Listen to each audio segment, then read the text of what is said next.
Meanwhile, at the Hall of Cage. This is my snakeskin jacket, and for me, it's a symbol of my individuality and belief in personal freedom.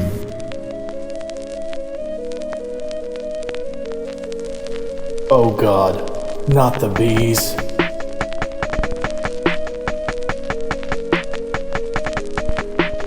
Killing me won't bring back your goddamn honey.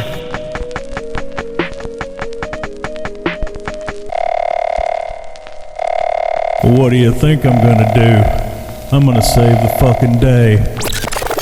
How absurd. Why couldn't you put the bunny back in the box? How absurd. I'm gonna steal the Declaration of Independence. How absurd. How, in the name of Zeus's butthole, did you get out of your cell? How absurd. What's in the bag? A shark or something? How absurd. Well, I think you better pull the trigger, because I don't give a fuck. How absurd. I never disrobed before gunplay. How absurd. Someone who looks like they got encephalitis. You call this one specific actor with this big ass head. It's a giant head. You call Larry Fessenden. Larry Fessenden. Fessenden. We salute you. You play a damn good cokehead in movie. He was, yeah. Well, at That's least right. in this movie. Yeah. Yeah. And that movie is, of course, Bringing Out the Dead, which is the movie we are talking about tonight on Caging Greatness. Hello, everyone, and welcome to the show where we discuss Nicolas Cage movies and how Thomas Jefferson was a massive prick. Oh, he was. Yep. As always, I am joined by my estimable co-hosts who are recently returned from an expose documentary on rabies outbreaks in the National Puppy Basketball League titled Air Cujo. To my right, we have, of course, Jonathan. Hi, my name is Jethro Tull, and I am thick as a brick. To his diagonally front, sort of, we have, of course, Patrick. Hello, it's Paramedic Pat. And then, as always, directly across from me, we have good old Cannon. It's me. It is Cannon. We can confirm. Can confirm. Yep, It is I'm I. poking him right now. I'm getting poked. Man, Hey, what? now, stop that. I thought Facebook ended that shit. Why am I getting You poked stop right now? poking him. Don't make us fire. Man, the guns are already out, y'all. Bang! Ah! Fuck! Who got shot? Not me. It might have been Otto. Otto, are you okay? Otto, please. Oh! Somebody call the paramedics! Oh my God! Please, someone call the paramedics! We need an EMT, but not Tom Sizemore, because he'll just beat him to death with a baseball bat and then take it out on the ambulance because he was crazy. Oh man! Oh, no. And not being Rames, because he'll wear like terrible wigs and talk about Jesus. That was an awful wig. That was the worst wig. Spoilers. Terrible It was wig. bad. Right. So tonight we are again talking about the classic Martin Scorsese film, Bringing Out the Dead, which stars Nicolas Cage as an overworked EMT who begins to hallucinate and just has an all-around bad time. And per our normal methods, let's take a bit to go around the table, even though it's two tables, all rectangular in shape, and say what we rated the film, a little bit about what we thought about it. Then we'll get into the meat of this acid trip of a Scorsese movie. This nasty, gross, smelly meat. So, Jonathan, what did you think? So, I have actually never heard of this movie until like a year ago. And, you know, it's like, oh, it's Martin Scorsese, it's Nicolas Cage. At worst, it's going to be funny as shit. So, I was really, this was one of the ones I was really looking forward to. I have to say, this movie's hella underrated. This is probably my favorite one we've seen so far, 4.5. Wow. Oh. Big John coming in with the swing. Wow. All right, Pat. Yes. Are we going to continue the love? The love. First of all, this movie wore me out. My Can confirm. My anxiety was firing in all cylinders. This movie's very unconventional. It's idiosyncratic. It very much puts you in this sort of tenuous, tortured headspace that Nicolas Cage's character goes through in the film. I really, as uncomfortable as I was throughout the film, I was kind of appreciating what it was doing. There's definitely a lot that's kind of weird, and I'm not sure where I stand on it. But overall, I really like this film. 4 stars. Okay, very nice. You're not wrong about it being unnerving and off. Which whole I movie- was not ready for. Yeah, this is very atypical of a Scorsese film. But also kind of typical at the same time, and we'll get into that. I Right. In certain regards. Yeah. Cannon, Yes. what did you think? Never seen this movie until tonight. Up until a couple of days ago, it had just escaped my brain that this was a Scorsese film.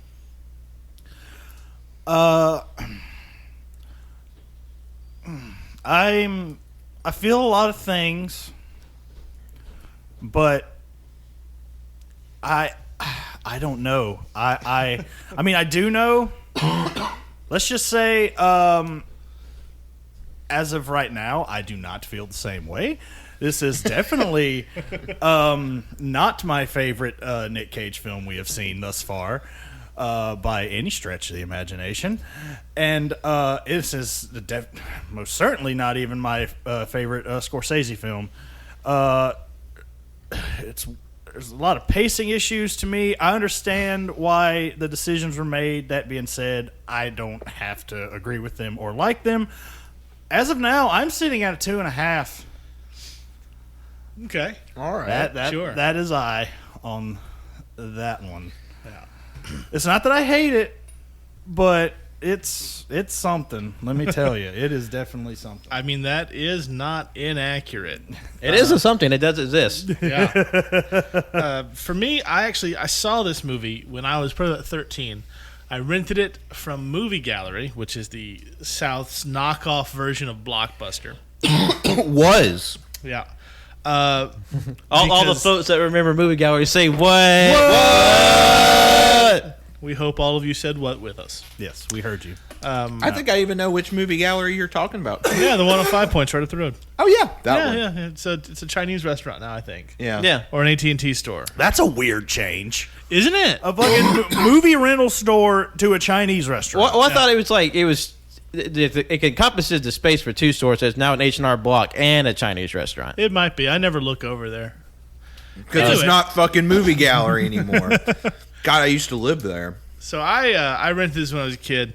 And weirdly enough, I mentioned this when we were watching it. When I was a kid, for some reason, this movie seemed less weird to me than it does now. Like watching it tonight, I kept thinking to myself, how have I forgotten how much of a fucking acid trip this movie was? But I was indifferent on it when I was younger. I loved it tonight. I gave it 4 stars. Mm-hmm. You know, I was a big fan. I don't think I ever want to watch it again. Not for a long time, at least. Yeah. As someone who probably sounded like I liked it the most, I don't have to see it again for a while. You definitely, there's definitely some movies you need a long recharge time on. Yeah, I'll come back when I'm 53. Just watch it every 20 years. You know what? That seems fair. You're like a cicada that way. Right. I'm just imagining Jimmy crawling up from the dirt. Time to watch again. So, a few fun facts about this movie. Yep. One is that it was the final film released on Laserdisc. Yeah. Okay. Yeah, it was also written for the screen by Paul Schrader, who also wrote Taxi Driver, Raging Bull, and The Last Temptation of Christ, which is my favorite Scorsese film. Yeah, like I was getting hella Taxi Driver vibes. Yeah, And it was very visually similar. It was based on a novel. Yeah, Yeah. I remember seeing that in the credit. by Joe Connolly. Yeah, it's also based off the Japanese video game Amulets vs. Zombies. What? I don't know that that's necessarily entirely accurate, and we'll have to double check on that. Nobody take that as fact right now. But it has a Rotten Tomatoes approval rating of 72%, Yep. and Roger Ebert gave this 4 stars. He loved it. Mm-hmm. He thought it was incredibly underrated. I mean, it was a Hey now. You're an all-star. it wasn't a Damn on fairly well acclaimed film, but like it just didn't really land with audiences, so it was a flop. Which Yeah, it was a bomb. I mean, it makes sense why this didn't like do well Like, box office. We know what the mainstream audience. People are like, "What the fuck is this?" Like, as I was watching this movie, and it started, and then it kind of had me, and then it lost me. But then it really got me. And then it lost me again. So, I mean, that's not inaccurate how people might feel, for sure. Yeah, I can see that. Like, you mentioned pacing issues, and I can definitely see it. Because there were multiple points at the movie I'm like, all right, this is the end, right? And then it just kept going and kept going. also, as we were recording the podcast, I got a Facebook fact-checking notification about what Shimmy said. This, along with Sleepy Hollow, was the last Laserdisc movie. What the fuck is a Laserdisc? Well, it was like a It's- DVD, but bigger. It was like the size of a record, wasn't it? Yeah. Jesus Christ. I mean, it had like better like quality of like sound and visuals than DVDs at the time, but like they were just like so much bigger and more expensive than DVDs. Yeah, no, they're Yeah, the enormous, price yeah. alone killed the Laserdisc. Of course, now you can find them for about $20 online. Yeah, but at the time, Yeah. it was like. But why? There's like some real collector heads like, oh, this is the preferred format. It was the Blu-ray of its day, but then like it just sort of shot itself in the foot. I remember the only Laserdisc movie I ever watched was the Charlie Sheen spoof movie of like Top Gun. Was it Hot Shots? Yeah, that's it. Those movies. I mainly remember Hot Shots Part 2. I love Part D. Was just like of all the movies to watch on Laserdisc, For real. Hot Shots. Like, I mean, I- not that it's a bad movie, but just like the randomness of it. Yeah, and I think one of the big attractions for Laserdisc, at least for like movie nerds and stuff like that, is you could do the frame by frame, Yeah. pause and flip through. Because apparently there's a character in Roger Rabbit that shoots the bird for like a whole frame. So, and that's about the only way you can catch it. so have we ever had a situation where like it was like a 3-on-1 scenario here? Yes, the very first movie we did, Willy's Wonderland. Yeah, technically. Because you three did not enjoy yourselves. Oh, and never I mind. thought it was Yeah. great. Never mind. Now, I remember Forgot. being that pretty. was so long ago. It was February. Yeah, it was a whole 6 months ago. I mean, yeah, it is. We were August. different people back then. Totally different people. Yeah. Completely different. And you know what? I've already admitted I've done Willy's Wonderland wrong. By the way, they're doing a prequel comic book to Willy's Wonderland. Oh shit! yeah. That's awesome. Which Yeah. you can look forward to us reviewing that at some point. Oh Probably. yes, for that's sure. definitely going to happen. Are they going to have the Nick Cage like? Well, if it's a prequel, he's not going to be in it. then. Right. Yeah. Fuck. I mean, it's adjacent. It's close enough. Boo. Half star. He was shot in Birmingham. 0 stars. So I found some fun facts. yes. Fun fact. Fun facts. Okay. So, The cricket is back. yes, we do have a cricket in the audience. Oh my god. I thought I got one earlier. Along with before we hit record, I was able to take out 2 spiders before they decided to eat our faces. Yes, this place is a hellscape when Yes. we're down here. So, But only when you're down here. right. Somebody think you bring it with you. Maybe Spider King. Perhaps I'm Captain just Shimmy, very, Spider King. very tasty to spiders. I don't know. So, fun facts. Fun facts. According to Tom Sizemore, who plays the completely insane paramedic, The asshole Did paramedic. a really good job at playing an asshole paramedic Well, in this film. it's funny you say that because he and Mark Anthony, who was in this movie as a brain damaged crackhead, they did not get along, and they almost had a physical altercation on Yeah, set. I did. You, read you that mean one. you mean Yeah. the bit where Tom Sizemore is beating Mark Anthony with a baseball bat might have been for real? as Yes. someone who, That was a shoot, ladies and gentlemen. as someone who did watch every episode of the reality show, I believe it was called Sizing Sizemore. Yeah. The man man's- had that it man's had crazy. some issues. Nicolas Cage, who is the star, obviously. What? I know, right? He was in this? Yeah, he was. He was all over this. Wait, movie. where was he? He looked a lot like John Travolta for some reason. And I was confused. Patricia Arquette, who is the female lead, Yep. were actually married at the time of filming. Mm-hmm. They divorced 2 years later. Because she got too old. I think that was about the time Shots Elvis's fired. daughter became available, so he just moved on. Excuse me, I gotta marry the best memorabilia ever of Elvis. The best Elvis memorabilia ever. I gotta go marry it now. I got to marry his daughter. It's the only thing Elvis didn't steal. So the screenwriter Paul Schrader, his first choice for the lead role was Edward Norton. Okay. I could see that. Yeah, because I could imagine just like the wayward, desolate expression of Edward Norton in Fight Club, and I feel like that would translate very well here. Honestly, that might be the reason why he's not in it. You see, 'cause that this came out the same year. The same year, and I did get some Fight Club vibes there for a minute. Yeah. Oh yeah, definitely. Especially with like with certain like color choices and lighting and how everything is just like dingy and grimy. It's like green. Blue. Yeah. In my opinion, I even feel like there was a scene in this movie that paid a slight little teensy weensy little bitty homage to Con Air. No, not Con Air. I'm stupid. Face Off. Face Off. Yes. Yeah. Wait, which one? I don't know. You tell me.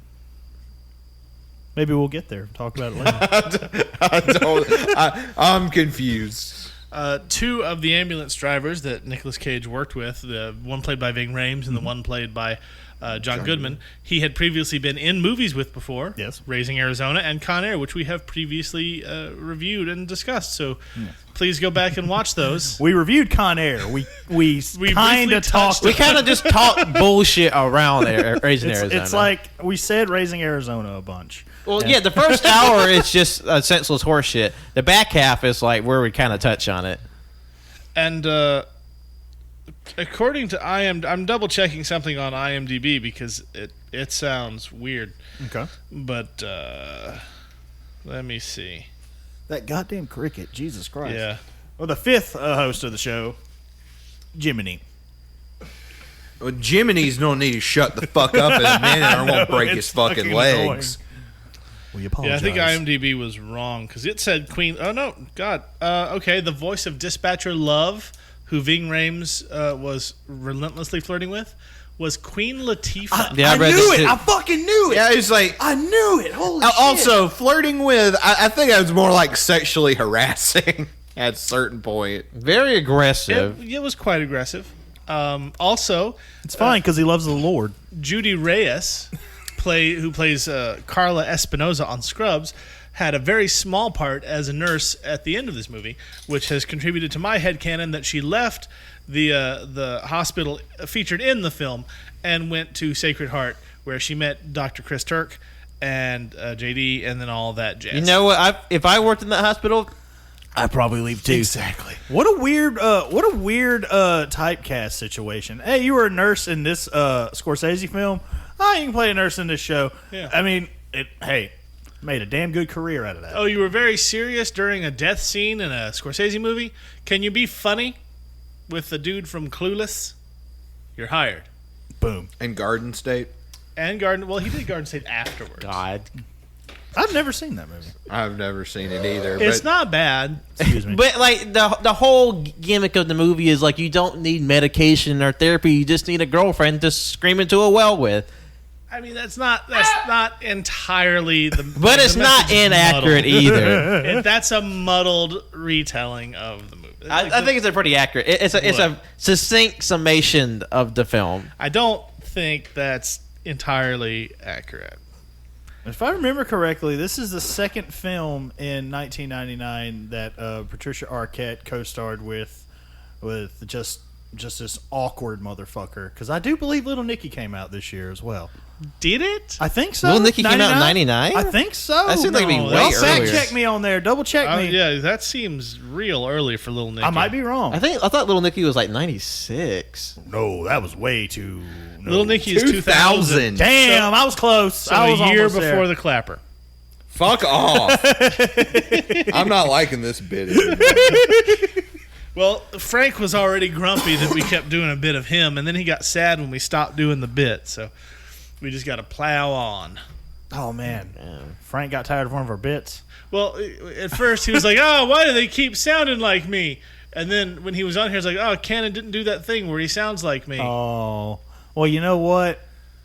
One day I might surprise him. Yeah, we'll see. We'll see how it goes. We'll see what happens. We might got some. Keep plans. your pants We got on. some plans. We got some I stuff. don't know. But that clapper bit will never be old. Ever. I love you, Jonathan, but even I think it's funny. Yeah, and he hates bits that go longer than 5 minutes. So, yeah. I am guilty of bits. If anything, y'all like oh my god, people at work are gonna hate the man bit. Man. It's everywhere now. I love it. The man is over.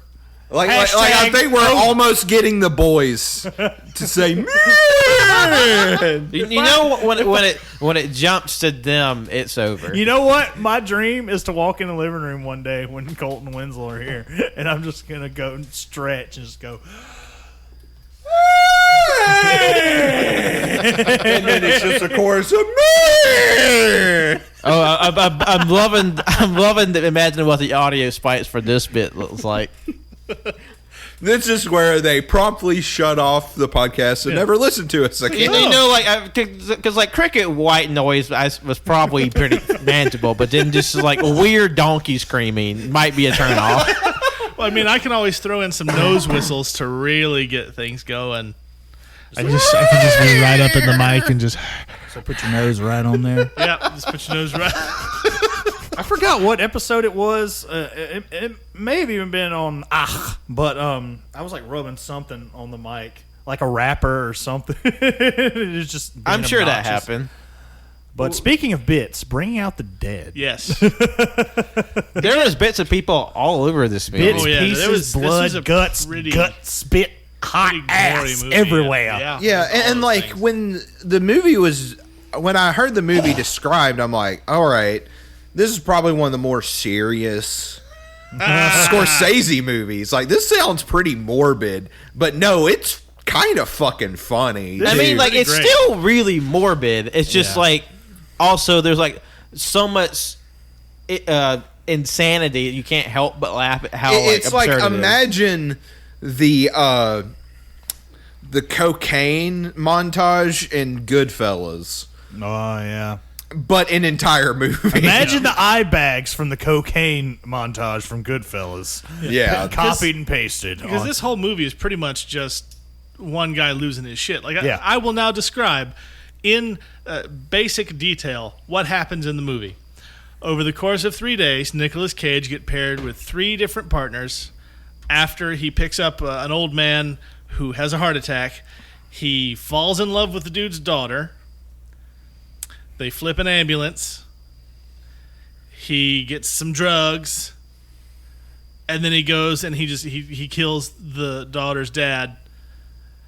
And he goes into her house and they lay there. Well, good night, everybody. This is it's Cajun not just greatness. like he lays there. He lays there in almost like the same pose as like the piano. How Yeah. come I know it's necessary because, you know, lighting is important in movies, but how did the cast just not get skin cancer from some of the brightest fucking lights I've ever seen in a film in my entire life? Yeah. I was like, especially that final shot where it just keeps getting brighter and brighter. Nicolas and Cage actually had hair, and then he did this movie, and it all fell out after. No, he had a very bad wig in this movie. I think that was his actual hair. There was a lot of fakeness in that realness there. I mean, let's a lot face it, of Nick fakeness. Cage hasn't had hair since the 80s. So I did enjoy the lighting in this movie, though. Like, There were moments it thematically, worked. it worked really there well. were other moments where I felt like I was looking into a gas station hot box. Can I have one of those pulled pork sandwiches, please? No, sir, you don't want one of those. It's been in here for 3 hours. I wouldn't Then eat why is it still sitting there? I wouldn't eat any food in like a 3 square miles of this story's locale. I would really love a pulled pork sandwich right now. Actually, that sounds pretty fucking good. Cajun hungry. greatness goes to Buc-ee's. Come on, Liz. I've never been. I would Same. love to go. I mean, No way. we just family trip. Let's go. I mean, we're gonna get those hot pants, by God. Yeah.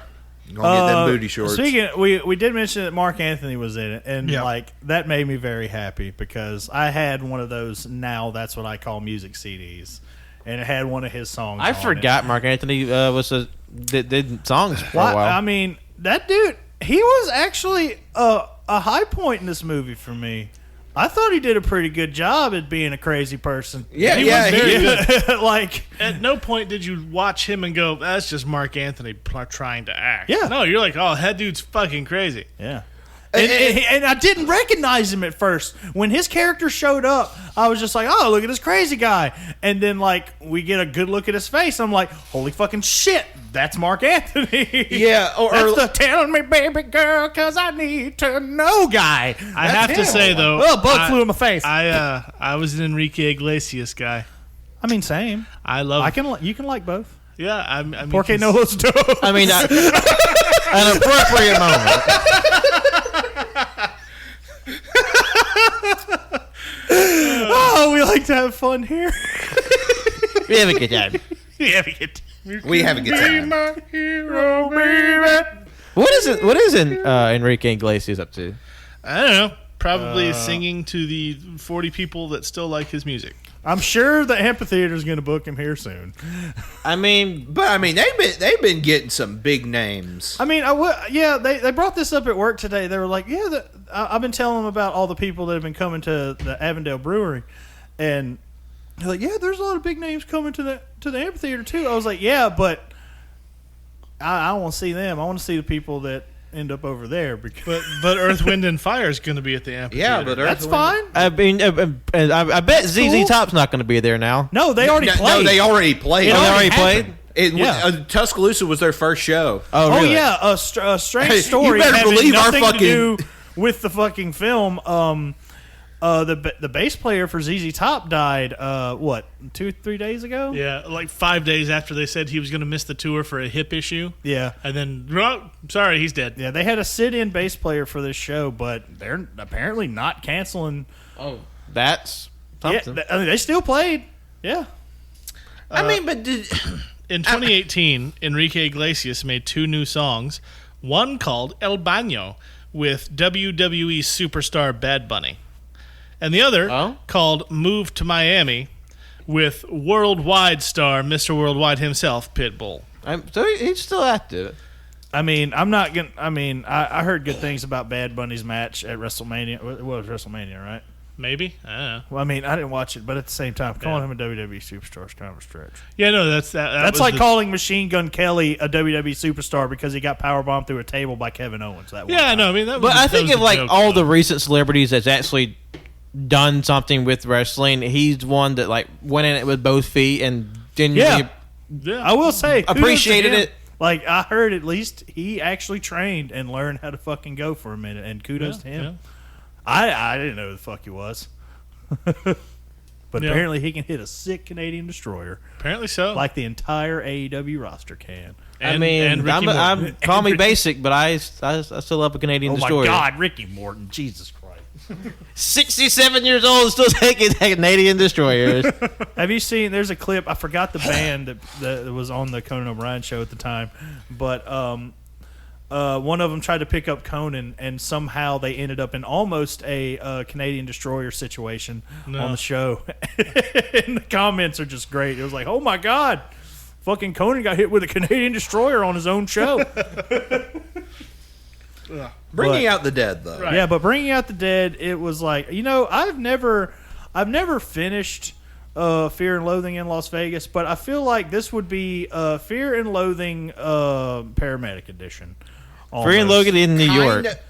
But it's the weirdness is a little toned down from Fear and Loathing. Fear and Yeah. Loathing is Yeah. wild.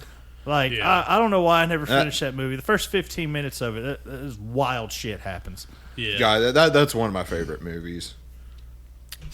But so Nicolas Cage has 3 different partners. The first one is played by John Goodman. Yep. Which we is love. he's always such a delight in everything he's in. He is. And he's definitely the most stable of the 3 partners he's had. Yep. He compartmentalizes all the experiences and focuses on what's for dinner. Yes.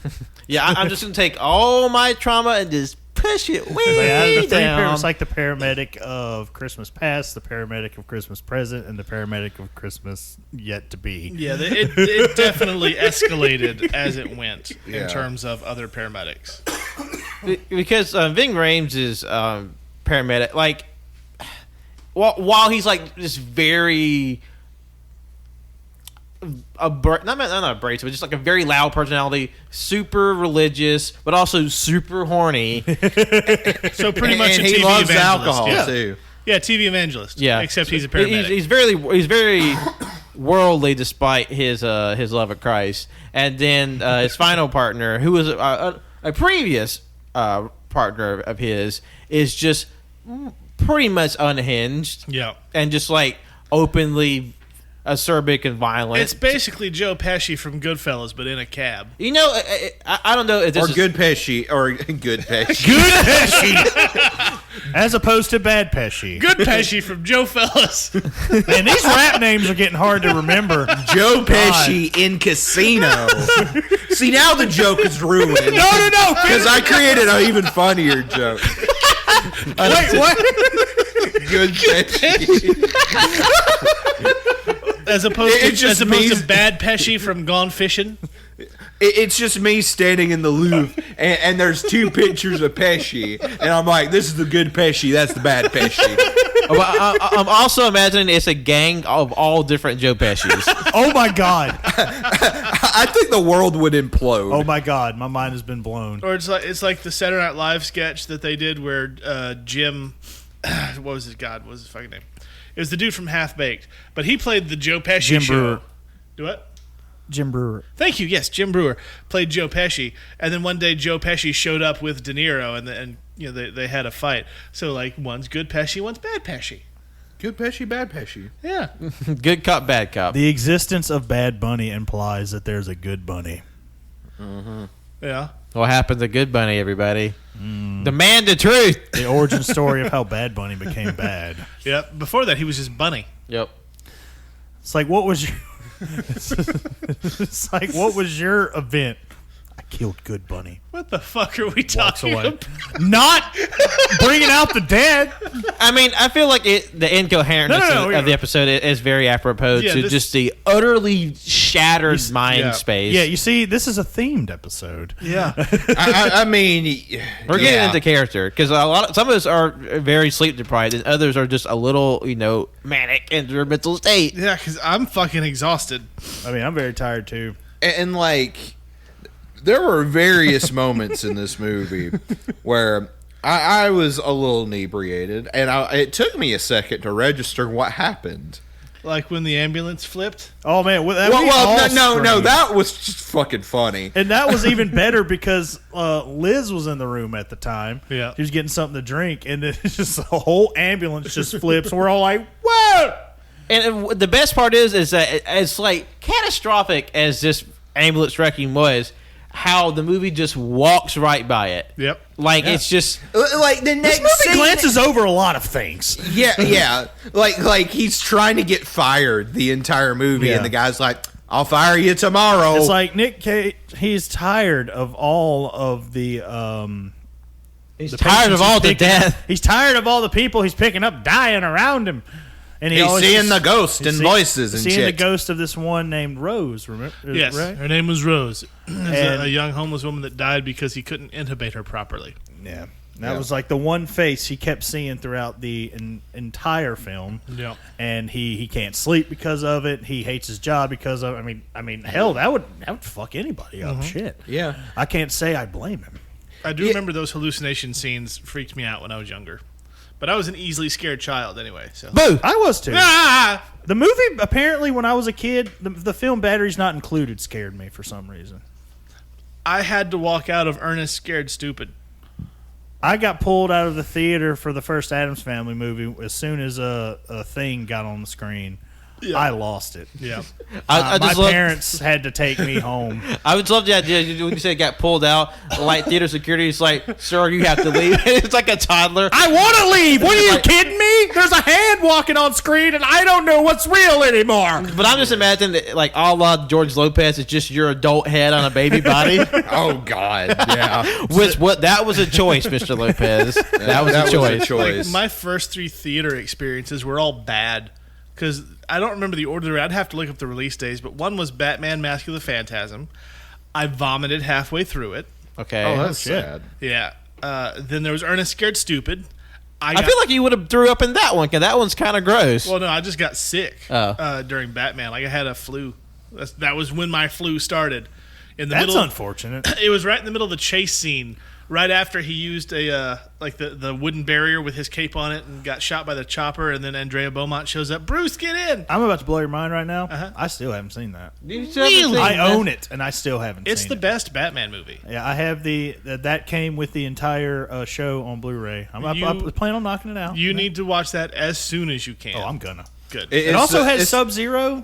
Sub-Zero was pretty good. Yeah. I remember liking that one. All right. Yeah. But I threw up in the middle of Batman, and then I got scared in the middle of Ernest Scared Stupid. I got scared stupid, you might say. Of course, now that's one of my favorite movies.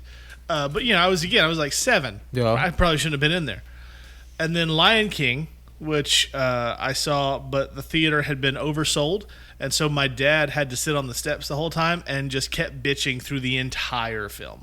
Okay. That sounds like really bad. It wasn't fun. Because The Lion King is one of my favorite movies. At that point, I just heard And like, plus, Dad, well, you and want my also, like, seat? it didn't- I will take the step at this point. Also, and it doesn't matter if the movie was doo-doo or not. Like that's just annoying as shit. Plus, I'd regardless. never heard of a theater overselling See, it. so. shitty movie theater experiences was a topic I wanted us to talk about at one point. That's See, fun. Sometimes the theaters, and I've heard this from people who used to work in those theaters around that time, like 30 years ago. They'd get a ticket for, like, someone come up, buy a ticket, and they would tear off half the ticket and give it to the person going to the movie. They would keep the other half of the ticket and then sell that to another person, but then pocket that money. So they would oversell the theater. Huh. Okay. Yeah, Sneaky, that's sneaky. weird. Sneaky. Tricky. But yeah, I mean, I love the movie Lion King. I didn't notice my dad bitching for the most part. I just heard about it later because he and Mom fought on the way home. But I love the Lion King. Yep. Hakuna Matata. That's what I always say. What a wonderful phrase. You know, Hakuna Matata is even mentioned in this film at one Yeah, point. they did. Yeah. Yeah, When the drug dealer Psy. Cliff. Yeah. Cliff Curtis. Yes, Cliff Curtis. He plays a drug dealer in the movie. Who, after a botched robbery to his opium drug den, jumped out a window and gets skewered on the railing. yes, Oh. but lived. God, that was something. That was I will say that was a pretty cool scene. Like looking back on the movie, just like random events and shit. I'm like, a lot happened. Yes. and like Cannon was saying, there's a lot of shit that just gets brushed under the rug, like how they flip a fucking ambulance. And how his boss barks for some reason. Yes, His that boss was. barks. Like, he only does it once in the movie, but he legit just, like, for one moment, he, like, just stops being a human. Like, in his face, you can see that he is literally transforming for some reason. And he just, it's like that viral clip of that, was it like the Australian guy? He's like, that. Yes. But on a lighter scale, he just fucking, like, werewolves for a second and just goes, and that was is probably accurate. loud as fuck. I apologize. That I did was back quite away loud. from the microphone. I was But- talking to listeners. I don't care about Also, your I ears. can hear the dogs not happy about it upstairs. It's fine. They've been on the podcast before. Shout outs to Darwin and Piper. Best But- dogs but ever. it's- What don't they bark at this point? But I mean, seriously. But it sounded. It didn't even sound like a human imitating a bark. It sounded like in post they inserted a dog's bark over his. It's like Maybe he's just really good at barking. he went to Yeah, class for barking and he's passed a furry. passed every test. that man has won best dog barking impersonation 3 years running in New York State. Like I don't know, but it was fucking freaky. I mean, it's obviously they work in like a very like high traffic area of like emergency visits, and he is just like already hates his job, and he at this point he's trying to get fired. He shows up late like what 9 times. Yeah. He's allowed like what 12, and he's already done 9. No, like he's been late. Of his last 9 shifts, he was late. For the last 12 shifts, he was late for 9 of them and just missing for 4. Yeah, and this dude just won't fire him. He goes, "No, I need bodies. Yeah. Blah blah blah." Just for setting, it's early 90s, the worst part of New York City. There was a part of me that kind of felt like, while I think New York is not as glamorous as certain places make it out, it almost feels like it's a cartoon of how depraved and gross and monstrous this part of New York is. Here's the thing: like in the early 90s, that was New York. I mean, like I know it's not like. I mean, it is sensational. God, like, we got fucking Fast and Furious going on outside. Tuscaloosa drift. Like there was a huge push in the mid to late 90s to sort of beautify and clean New York up. Yeah, because Times Square used to be just a string of fucking porno theaters. Yeah. You go there now, and it's got like a fucking McDonald's and a fucking Walmart. Like, And like that whole Disney push, shit. that whole push, it was mostly Rudy Giuliani who did it, and that whole push was mentioned in the 2000 arc of Punisher by Garth Ennis, where Frank Castle laments having to walk around for a while before he finds somebody to brutally murder. Yep. So yeah, that was a whole big thing. Like early 90s New York was very much that. It's very similar to 1970s New York, where it's just like the dystopic wasteland. I don't know if this was on purpose or not. Like again, like the whole point of this movie is you're just like going down this tunnel of insanity with this one paramedic the whole time, and he's just getting crazier and crazier and just losing his mind. But there are moments like I feel like it tells you at the beginning of the movie that this is in the early 90s, right? Yeah. Yes. This is supposed to be in the early 90s. There are moments in this movie where I swear it feels like it was filmed in the fucking 80s, the 90s. Hell, there are even shots that I feel like we're in the 2000s in this movie. Like, it's just... I don't know if that makes any sense to anybody. Well, yeah, there's definitely like some inconsistency with shots and stuff like that. We have an intruder. Is it It's another a spider? It's a cricket. Oh. Is that the one that was making noise earlier? That'd be rad if Probably. we ended it. It's like... And, Well, he's dead now. and this He is happened... quite dead.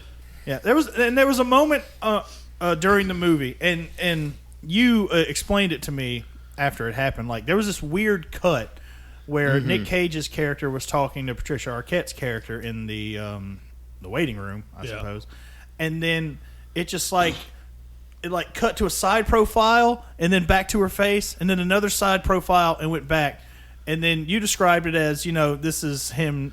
Yeah, it was going- it was Scorsese trying to. That was the beginnings, really, of making the audience feel as off balance as Nicolas Cage was starting to feel. I mean, I felt he did a better job with that. Like the closer we got to the end of the movie than that, because we never saw anything like that throughout the rest of the film. Yeah, well, again, Yeah. that was where the descent really started. So that was just to throw everybody off. Like, that was kind of weird, and then that sets you up for the insanity that comes later. Yeah, but one thing I will say is, even though we're talking about like how crazy this movie is, like, and it is, there's a lot of weird, crazy shit that happens. Yeah.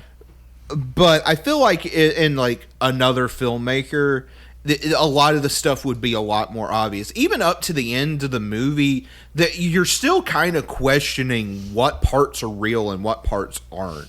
Yeah. Yeah. And it doesn't feel artificial. It feels like you are in the perspective of this one man who is going insane. Yeah, it is a touch of unreliable narrator, but not to the degree. Like, it's not like Fight Club level where you have to go back and rewatch it because, oh my god, I don't.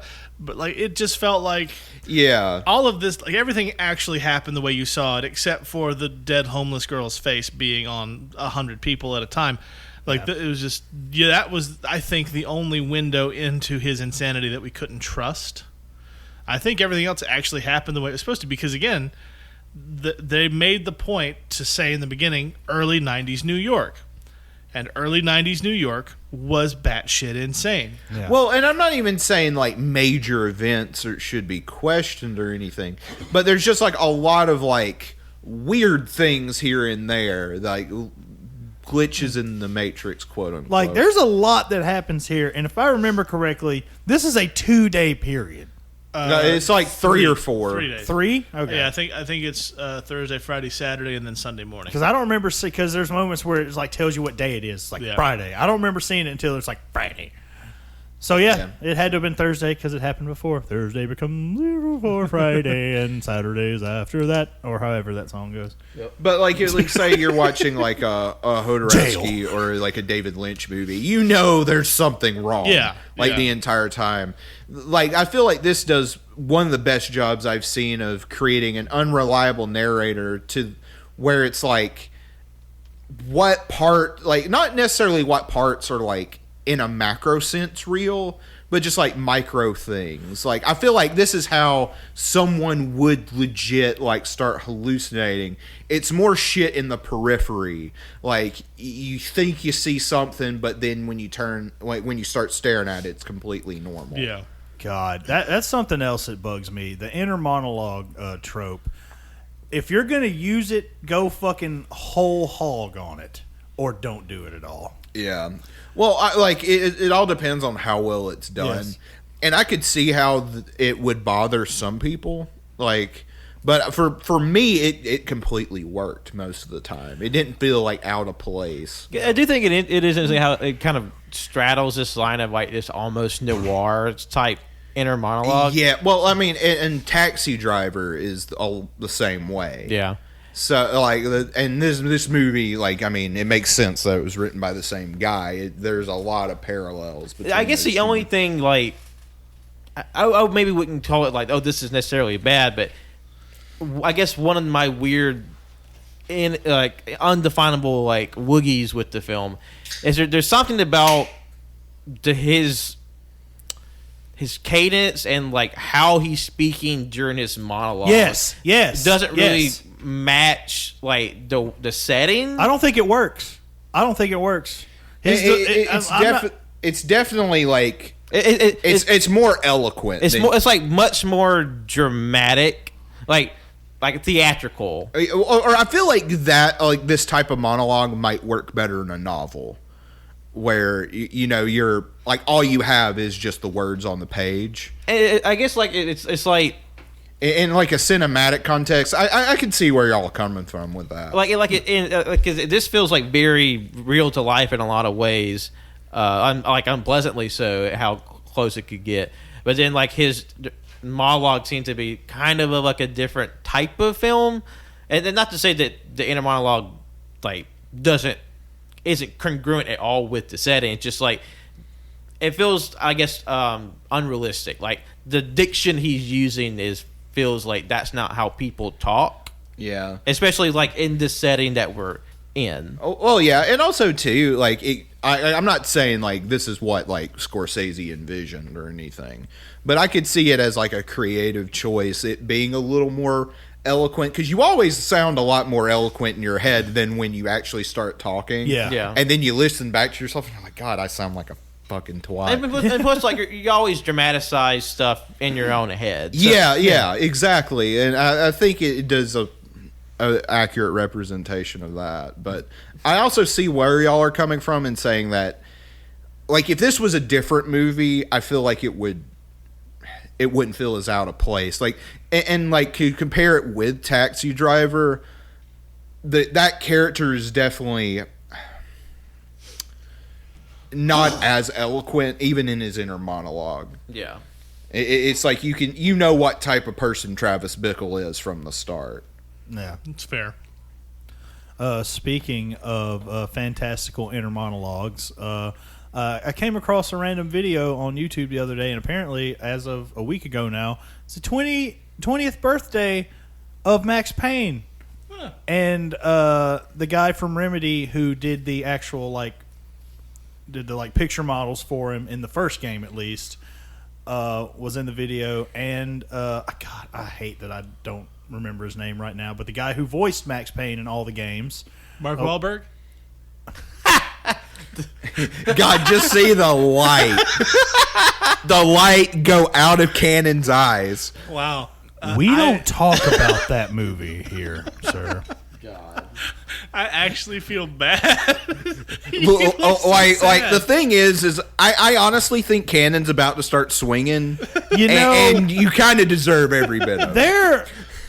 There are a few there are a few things in this world I'm passionate about. One of them is the Max Payne video game franchise. I feel like all three of those games are fantastic. Those games only got better with each one, in my opinion. And then the movie happened. I just want you to know I looked up who the voice actor was to tell you. His name is James McCaffrey. Oh, yes. I knew it was McCaffrey, but I forgot then- the first name. And then right here where it says people also ask, that top one, it says, who does the voice of Max Payne? And then you click it, and then that's what comes up. And I'm mad God for you. fucking damn it. 'Cause It's says- Mark Wahlberg. It says Mark Wahlberg. You see, Hollywood decided to make a Max Payne movie, and as you know, as Hollywood likes to do, They do. and of course, it was dog shit. I was excited, and then I was pooped on right in my mouth. But anyway, I was just saying, like, you know, that game is like heavily like deep noir detective super game. noir, yeah. And it's like told by comic panels, and it's told by James McCaffrey, and just the inner monologue is just fantastic. And you know, shout out Max Payne, happy birthday, 20th birthday. Max Payne still can't drink. Fucking baby. Goo goo gaga, pee pee poo poo. I bet you got poo poo in your pants. Max Payne is just about as old as the Clapper. Man, he's about there, yeah. But I mean, well, but like I said, I can go back. I can go back to another like dog shit ass film that we've all had to sit through twice. The Fanatic. You know, the weird bits where Moose's friend is talking throughout the film. Oh, that is the like, worst. It's sprinkled in here. It's sprinkled in there. That's what bothers me. This movie didn't do it to that degree, but still, it feels like there are solid chunks where that's being used, and then there's hella chunks where it's not being. I feel like at the second half of the movie, it's not in it as much. Well, the Fanatic to me has the worst narrator voiceover of anything, displacing Blade Runner. Because when they added the voiceover to Blade Runner, That was bad. it was bad. But the Fanatic like, is like Harrison Ford specifically was like, I am going to read this terribly so they don't use it. And they used it. yeah. I mean, and Dead ass. Yeah. it's just that. Also, I just want to put it out there that I do not believe that Deckard was a replicant. Okay, thank you. That is thank my you, official thank you. stance. Ridley Scott doesn't know what the fuck he's talking about. He I've made the never thought goddamn that thing. either. It's really good. I've never thought that either. Yeah. He's not. There's the director's cut puts the scene where he gets left the unicorn made out of a gum wrapper because he's been dreaming about unicorns. But that doesn't mean shit. Like, that could be a total coincidence. It could mean that they know that he dreams about that sort of thing. It doesn't mean he's a replicant, especially since he clearly survives to the second movie. But also, too, like, that question is not interesting. It doesn't matter if he is or not. And considering what Ridley Scott did to his other major franchise in Alien Covenant, I don't think we should take his word for much of shit. Yeah, there is a fucking interview from this man I would like to read on the podcast. Because Well, you look for that, and Cannon will make his point in the meantime. Yeah. Well, no, but I was just going to say, before we get too deep here, I still haven't seen the second Blade Runner. Just want to throw that out there. Oh, yeah, no, okay. We're not going to spoil it. Okay, I'm not We saying only you were. spoil- Just in case. We only spoil movies that are 40 years old or the movie we're talking about on this podcast. That's right. I can't wait for Colton Winslow to just like slobber all over you to talk about Blade Runner 2049. all I was going to say was that, I mean, the delivery during the monologue bits just bland. That was and like, I mean, I'm not saying he was bad in the movie. Cage was actually really good in this movie. He was incredible I in thought the film. he did a fantastic job. No, like this is definitely one of like my favorite dramatic Cages because like he looks as haunted as the character is intending to be. Like it's just like he's just the most world weary person on earth, and he's just had to push through so much horror. And I think that's like why there's just so much of like crazy shit that just gets glanced right over because like that's the only way he's kept himself alive. He's like, nope. That thing blew up. No, car crash. I'm just gonna keep going. There's other things we're missing. Like, what are some just outlandish shit that happens that is just like forgotten about? There was the drug trip that he screamed himself out of because of that hallucination of the girl. Yes. We actually see like what the inside incident for why he sees this girl's visage. And the fact that the Patricia Arquette's father, he keeps hallucinating that he's talking to him, begging him to die, which is why he kills him in the end. Yeah. Well, euthanizes is probably a better I mean, term. but it's still like there is this, even though in the whole movie or throughout the movie we see like her father who's like constantly like coding and being resuscitated, and Nick Cage imagines the man speaking to him to let him go, to let him die, and at the end he finally decides to euthanize the man, and you start to wonder, it's like he murdered somebody, and like his psychosis just told him it was okay. Yeah. I mean, like obviously you could argue maybe in that scenario, this man who's sort of like fluctuating between life and death, it's like what type of existence it's had, but that's a heavy question to lay in somebody. Well, because that was also around the same. It was when this movie released. It was a few years after all the Dr. Kevorkian stuff, so that was a heavy topic at the time. Okay. Jonathan, you found it yet? No, I'm Okay. still, but it is the most like unhinged thing I have ever heard coming from Mr. Ridley Scott. I don't know if it's the fact that, I mean, Ridley Scott has 2 movies coming out this year.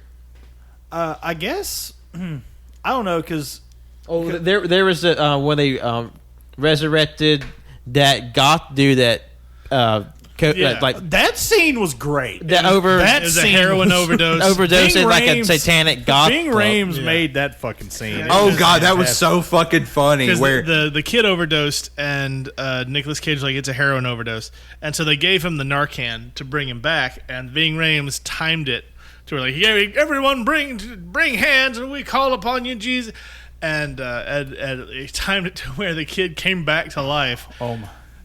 In the middle of this goth club, and it was attributed to a miracle. It was pretty hilarious. It's like and like Ving Rhames is very much in the oh Lord Jesus, and like he's carrying on, and like man. it's like very that. as a person who grew up in the very charismatic evangelical church, that fucking triggered the shit out of me. I'm not going to lie. It's like this lane of hands. like well, that and just like the fucking cadence, like. Ving was Rhames very good. Yeah, Yeah. He watched a lot of Kenneth Copeland. That's all I'm saying. I'm sorry. I brought up the exact quote because I wanted to read it off because I thought it was fantastic. Dude, that'd be a good way All to right, cap listen. the episode. All right. Do you want to do do you want to help me out because there's multiple people in the scene? All right. Wait. Well, I don't know. This might be hard to do on the podcast. We're kind of far away from each other. We'll use my mic. All right. I'll read the Marcus bits and you read everything that's not Marcus. Okay. All right. I rebuke the spirit of drugs in the name of Jesus. What's his name? I be banging. What you mean I be banging? I be banging. What the hell kind of name is I be banging? I don't know what his real name is. It's Frederick Smith. Okay, Freddie. It's Frederick. Okay, I be banging. We're gonna bring you back from the dead.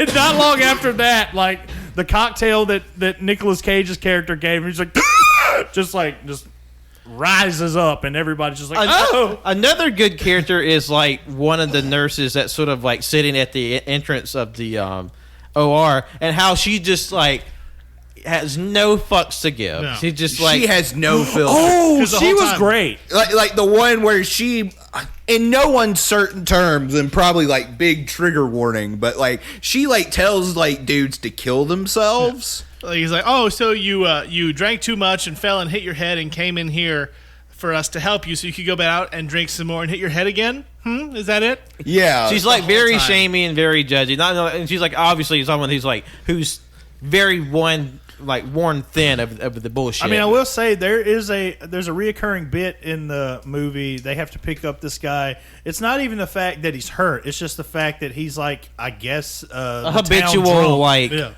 ambulance caller, and they have to like, come on, pick up Mr. O because he's fucked up again. Blah blah blah. And it's like, man, we're It's like, we don't do this. It's like, it was John Goodman's character that was like, oh, we don't do this. Yeah. Like, we'll get Mr. O because he stinks. Yep. He was very smelly. This was quite a trip of a movie for sure. It was. It most definitely was. But we 3 out of the 4 of us definitely recommend it. I mean, I'm not saying I hate it, but I'm also like, I've come to terms with the fact that I'm starting to like grade these films on like a Cage curve. This film in particular got another layer of curve because it was a Scorsese film. Right. And Goodfellas is one of my, if not my favorite fucking film of all time. That's fair. It's up there. Yeah. I mean, it's definitely up there to me. If it's definitely in my top 5. I have to rewatch that, and I have to rewatch Taxi Driver. That's the thing. I now own 2 copies of that fucking movie. Of Taxi Driver? No, Goodfellas. Oh. I still haven't seen Taxi Driver. I got it. I don't ever want to watch it again. It's worth to watch. It's one of those movies that makes you want to die. After watching. I watched it once and like I'm fine. That it made me feel bad. I really enjoyed the remake that came out a couple of years ago. Which one? Joker. Waka waka. Wow. Got him. Hey, I mean, even I You're haven't not seen wrong. Taxi Driver, and I know that the comparisons are out there, but I also Even though it's more similar to King of Comedy than Taxi Driver. but However, not to be pedantic or anything. I mean, however, like I also really like that movie. I feel like I'm the only one in our friend group that likes that movie. Yeah, That's I fine. hate that I know. movie. Like I remember, I was at your house, and you were like, "Hey, Cannon, guess what? I finally watched Joker the other day." It was like, "Oh, really? What'd you think?" I fucking hated it, and then you just went on like this fucking like 2.5-minute rant on why you hated it, and I was just like, And as you see, like Okay. Cannon just like shrink smaller and smaller. Well, like Cannon was like sinking in his seat, and it made me feel bad for not liking Joker too. no, Because I was like, God damn, because I know like being around you would be like, I fucking hate this movie. Granted, I've kind of softened on it. It's not the worst thing in the world. I don't know. It's something about it. Like when I saw it, how I saw it, it just did not click with me. But I will say that's I fair. appreciate Like- all the memes. Yeah. And like, The I love the memes too. The memes have been the They're best great. part The of memes that are great. movie. like my thing, like it was wonderfully acted. Everyone in that movie gave it everything they had. The cinematography was great. The set design was great. The score was pretty And I good. still Score can't was believe good. this is a guy that did the fucking Hangover movies, right? Yeah. Yep. I just It's just like mechanically, it was all well done. Also- there's no reason for the movie to exist. Yeah, I It's mean- just- it doesn't feel good. It's everything wrong with humanity, just encapsulated in one story. Cruella that I don't exists. think need. Well, again, this is what I Cruella said before exists. Cruella. Apparently, Emma Stone might be suing Disney too, I know. along with I Scarlett heard that Johansson. story, So, yeah. And like I'm not a fan of either one of them really, but the fucking You Go girls. It support sets you. a bad precedent for Disney because because a lot of these movies are going to streaming, they're Disney classifying as home videos. That means they keep more on the back end revenue. So a lot of actors, you can say what you want about the Oogie Boogies about those two, fine. But like they still have a cromulent point to be like they're owed money that was taken away from them. no. Exactly. Yeah, no, I don't like and Scarlett Johansson especially a as an monopolistic actress. corporation like Disney bleed them fucking dry. Yeah, like I like Emma Stone well enough. I hate Cruella. I don't like Scarlett Johansson that much. I don't think she's a great actress. I think her Academy Award nomination for Marriage Story was not deserved, and that Adam Driver should have won every award for that year. Also, Laura Dern, who did win, she was fantastic. Laura Dern is fantastic. Laura Dern was fantastic. but they in that. absolutely legally deserve every penny that they are owed Exactly. because that's how that works. Yeah. And There's then- even rumblings like people are wondering if The Rock might do the same because of Jungle Cruise. He might. He's like last I saw a headline. I didn't read the article. That seems like he's chilling on the he's like I'm fine for now, but just wait. So I don't know. He might. I mean, that's also, and I love bringing this up. You know me, I like to bullshit and talk about wrestling. In my normal everyday life. And sometimes I'll bring it up occasionally at work because friend of the show Joe. Hi, friend of the show, Joe. How you doing? Hey Joe, love you, buddy. He doesn't watch wrestling regularly, but he appreciates wrestling, and he'll hear me out when I talk about it and whatnot. Sure. And we'll talk about it, and then other people at work will just be like, "Oh, it's fake and whatnot," and I'll just like, sometimes I'm just like, like the highest paid actor in Hollywood right now came from professional wrestling. Yeah. And also, I hear about all the shit y'all watch. The Bachelorette, The Bachelor, fuck right off. Reality show my ass. Like, my old argument was always, wrestling's fake. Oh, no, you're right. I also enjoy that documentary about Kit Harington killing dragons. Yeah. It's Yeah. like, hey, do you not watch movies? Like, I mean, like, this isn't like modern day professional fake. boxing Fuck you. is pretty fake too. They have that predetermined. Nobody bitches there, but whatever. Anyway, we do have a special thing to do here at the end of the episode because we're coming upon the time limit before things start getting wonky with our program. We're gonna wrap it up, or are we doing a break?